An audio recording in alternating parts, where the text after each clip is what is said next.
안녕하세요. 문박플레이입니다. 언제 온지도 모를 가을이 끝을 향해 가고 있는데요.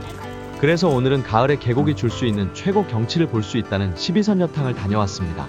이곳은 2013년 3월 11일 12선여탕을 비롯하여 그 일대가 명승 98호로 지정되었는데, 가을 내설하게 단풍 장관을 연출하고 겨울에는 얼음벽으로 변해 겨울 계곡의 절경을 연출하기로 유명합니다. 옛부터 얼마나 유명했던지 조선 정조 때 성혜영의 동국명산기에서는 설악산의 여러 명소 중 12선여탕을 첫 손으로 꼽았다고 기록하고 있습니다. 옛말에 12탕 12폭이라 해서 12개의 맑은 탕과 12개의 폭포가 있다고 했지만, 실제로는 탕이 8개 뿐이고 폭포도 애매한 것이 있어 8탕 8폭, 5탕 10폭 등 보는 사람의 관점이나 계곡의 수량에 따라 달라진다고 합니다. 길을 걷다 보면 오랜 세월 동안 하상작용을 받아 넓고 깊은 구멍을 한 신기한 모양의 탕과 폭포가 8km에 걸쳐 이어지는 특별한 지형입니다. 초반 다리를 건너다 보면 멀리 비석 같은 게 하나 보이는데요. 대부분 그냥 못 보고 지나가시는 이 비석은 카톨릭이대 산악회를 추모하는 비석입니다. 1968년 10월 9명의 카톨릭이대 산악부원들이 설악산을 등반하던 중 악천후를 만나 7명이 숨진 참사가 이곳 12선여탕 계곡에서 일어났는데요. 위기 상황에서 판단을 잘못하고 무리한 하산을 시도해 죽음을 자초했다는 의견이 지배적인 참사입니다.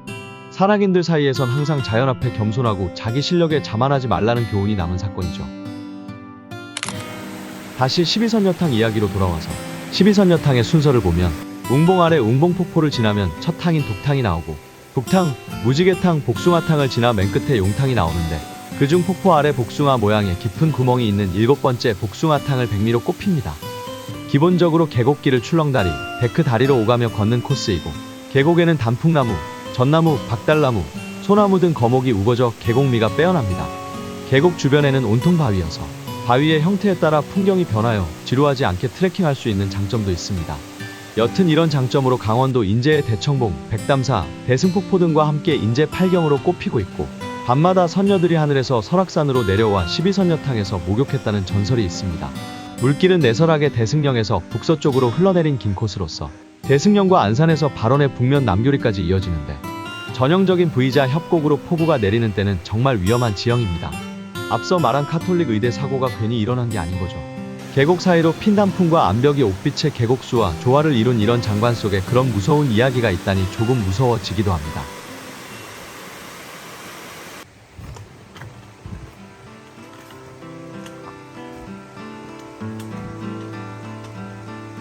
응봉폭포에 가까워지니 물 부서지는 소리가 더 크게 나는 듯 하는데요. 발밑에서 바스락거리는 낙엽소리와 함께 가을의 소리를 가득 채워줍니다. 알록달록 색동옷을 입기 시작한 폭포가 아름다웠는지 외국인 노부부도 갈 길을 멈추고 구경하고 있었습니다. 올라가면서 점점 더 단풍이 짙어지는 기분이 들었는데요. 왜 이곳을 가을에 오라고 하는지 몸소 느낄 수 있었습니다. 깊어진 가을을 따라 붉고 노랗게 물들어가는 길 위에서 거닐다 보니 마치 화가의 팔레트 위를 걷는 듯한 기분이 들었습니다. 누군가는 단풍은 단지 나무가 겨울을 나기 위해 잎속의 엽록소를 분해하고 다른 색소가 드러나면서 나타나는 현상일 뿐이라고 말하지만, 이렇게 다채로운 색깔을 통해 우리에게 한 해를 마무리하는 아름다운 장관을 선사해 주는 것만으로도 충분히 감사할 일이죠.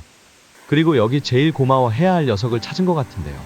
여러 가운데서 두드러지게 뛰어난 걸 빼어나다라고 하는데, 오늘 단풍 중 제일 빼어난 걸 찾은 것 같습니다. 완전히 붉게 변한 잎부터 노란 중간잎, 아직 변하지 않은 푸른 잎까지 삼색의 조화가 정말 아름답게 느껴집니다. 만족할 때까지 사진을 찍고 아쉽지만 계속 앞으로 나아갔는데요.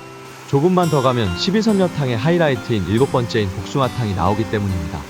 복숭아탕은 여기 12선여탕의 탕 중 가장 크고 아름답다기로 유명한데요. 억겁의 시간을 때린 폭포수의 암벽이 파여 복숭아 모양을 하고 있다고 합니다. 혹은 복숭아 말고도 하트라고도 하고, 선녀가 내려앉았던 엉덩이 자국이라고도 한다고 하는데, 어찌 보이던 그 신비롭고 오묘한 모습에 관광객들의 사랑을 한몸에 받고 있는 명소입니다. 여기가 바로 복숭아탕입니다. 어떤가요? 복숭아처럼 보이시나요?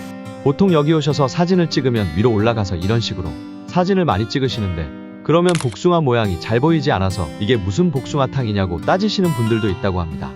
그러니 이렇게 밑에서 사진을 찍으셔야 복숭아탕을 제대로 찍으실 수 있습니다. 그러니 12선여탕에 놀러 가시는 분들은 이런 각도로 사진을 한번 찍어보세요. 위에서 찍는 것보다 복숭아탕 사진을 확실하게 남기실 수 있으실 겁니다. 물론 위로 올라오셔서 찍으셔도 복숭아 모양이 잘 보이지 않을 뿐이지, 그 경치와 분위기만큼은 제대로 즐기실 수 있습니다. 복숭아탕 구경을 마치고 급하게 하산하기로 결정했는데요. 하늘에 슬슬 비구름이 끼고 바람에서 비냄새가 나기 시작했기 때문입니다. 예상했던 대로 출발한 지 얼마 안 되어 비가 쏟아지기 시작했는데요. 이렇듯 산에서는 언제 날씨가 급변할지 모르니 항상 주의해야 합니다.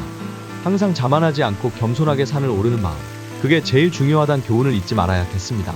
비 때문에 급하게 마무리하는 느낌이 있었지만 이곳 12선 여탕에서 가을 단풍 여행의 진수를 느낄 수 있어서 정말 좋았습니다.